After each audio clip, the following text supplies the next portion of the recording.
South ആഫ്രിക്കയുടെ ബൗളിംഗിന് മുന്നിൽ എല്ലാവരും വീണപ്പോൾ രാഹുൽ മാത്രം ഒറ്റയ്ക്ക് നിന്ന് ടീമിനെ നയിച്ചു.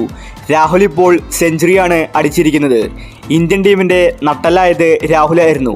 ഇന്നത്തെ ടെസ്റ്റിൻ്റെ രണ്ടാം ദിനത്തിലാണ് രാഹുൽ സെഞ്ചുറി അടിച്ചത്. അപ്പോൾ ഇന്ത്യ സൗത്ത് ആഫ്രിക്ക ആദ്യ ടെസ്റ്റിനെ കുറിച്ചാണ് നമ്മൾ ഇന്നത്തെ വീഡിയോയിൽ നോക്കുന്നത്. ഇത്തരം ക്രിക്കറ്റ് ന്യൂസിന് വേണ്ടി ഈ ചാനൽ മറക്കാതെ സബ്സ്ക്രൈബ് ചെയ്യൂ. ജയ്സ്വാളും രോഹിത് ശർമ്മയുമായിരുന്നു ഇന്ത്യക്ക് വേണ്ടി ഇന്നിങ്സ് ഓപ്പൺ ചെയ്തത്. എന്നാൽ ഓപ്പണിംഗ് തന്നെ പാളിപ്പോയി. രോഹിത് ശർമ്മ പെട്ടെന്ന് ഔട്ടായത് ഇന്ത്യക്ക് തിരിച്ചടിയായിരുന്നു. കഗീസോ റബാദയാണ് രോഹിത് ശർമ്മയുടെ വിക്കറ്റ് നേടിയത്. പിന്നീട് അങ്ങോട്ട് റബാദ ഇന്ത്യൻ ടീമിനെ എറിഞ്ഞിട്ടു. 5 വിക്കറ്റാണ് റബാദ ഇന്നലെ എടുത്തത്. ജയ്സ്വാൾ, രോഹിത് ശർമ്മ, ഗില്ലെ പെട്ടെന്ന് ഔട്ടായപ്പോൾ ഇന്ത്യ പതറി. എന്നാൽ കോഹ്ലിയും ശ്രേയസും ഇന്ത്യൻ ടീമിനെ താങ്ങി നിർത്തി. എന്നാൽ അധിക സമയം ഇവർക്ക് ഇന്ത്യൻ ടീമിനെ താങ്ങി നിർത്താൻ സാധിച്ചില്ല. പിന്നീട് രണ്ടുപേരും ഔട്ടായി.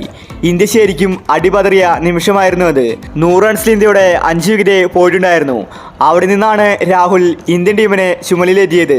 150 റൺസിനുള്ളിൽ ഓൾ ഔട്ടാക്കേണ്ട ഇന്ത്യൻ ടീമിനെ 245 റൺസിലേക്കാണ് ഇപ്പോൾ രാഹുൽ എത്തിച്ചിരിക്കുന്നത്. ഇന്ത്യ ഓൾ ഔട്ടായിരിക്കുകയാണ്. രാഹുൽ ഇന്ന് 101 റൺസാണ് എടുത്തിട്ടുണ്ടായിരുന്നത്. ഇന്ത്യൻ ടീമിൽ ആകെ കൂടി കളിച്ചത് രാഹുലാണ്. സെഞ്ചുറി പ്രകടനമാണ് രാഹുൽ പുറത്തെടുത്തത്.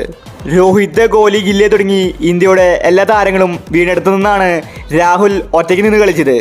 സൗത്ത് ആഫ്രിക്കൻ ബൗളേഴ്സിനെ രാഹുൽ തലങ്ങും വിലങ്ങും ആക്രമിച്ചു.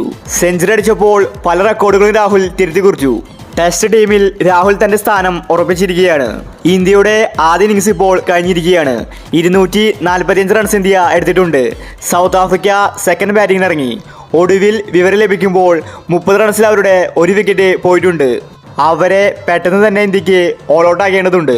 പേസർമാർക്ക് അനുകൂലമാണ് പിച്ച്. സിറാജും ബുംറയും സൗത്ത് ആഫ്രിക്കയെ പഞ്ഞിക്കിടുമെന്നത് ഉറപ്പാണ്. ഇന്ന് ടെസ്റ്റിന്റെ രണ്ടാം ദിനമാണ്. അപ്പോൾ ഇത്തരം ക്രിക്കറ്റ് ന്യൂസിന് വേണ്ടി ഈ ചാനൽ മറക്കാതെ സബ്സ്ക്രൈബ് ചെയ്യൂ.